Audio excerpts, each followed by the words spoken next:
Umuwing nakangiti sa kanilang mga quarter sa mga atletang kumupo ng ginto at umukit ng bagong record sa palarong pambansa 2013. Ito'y matapos na matanggap nila mula sa Department of Education ang ipinangakong cash incentives. Para sa detalye, balita mo kami, Leo Docto.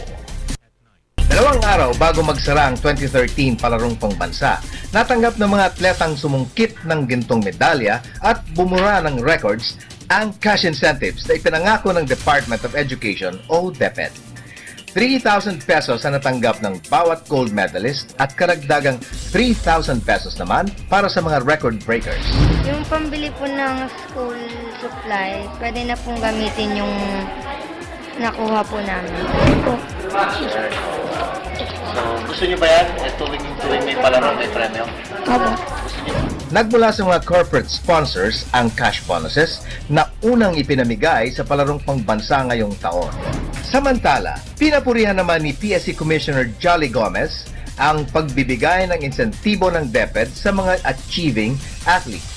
Kwento ni Gomez, dahil sa maliit na halaga ng pabuya, ay napansin niya na lalong tumaas ang antas ng kompetisyon sa palarong pambansa. Unlike before, sa palaro, pag awarding, hindi na sumisipot, no? Bumabalik na sila sa barracks, sa dorm nila.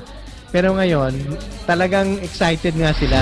Umaasa rin ang government sports official na sana'y magbigay daan ng hakbang na ito ng DepEd para mabago ang malimit na hindi paggalaw ng posisyon sa medal standings. Kailangan natin tignan kung ano yung problema talaga yung nangyayari sa palaro ngayon.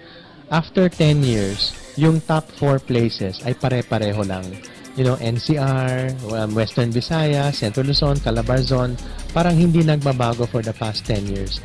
And the bottom 4 teams, pare-pareho din. So kung ganyan talaga, after 10 years, pareho pa rin ang result, kailangan meron tayong kailangan gawin.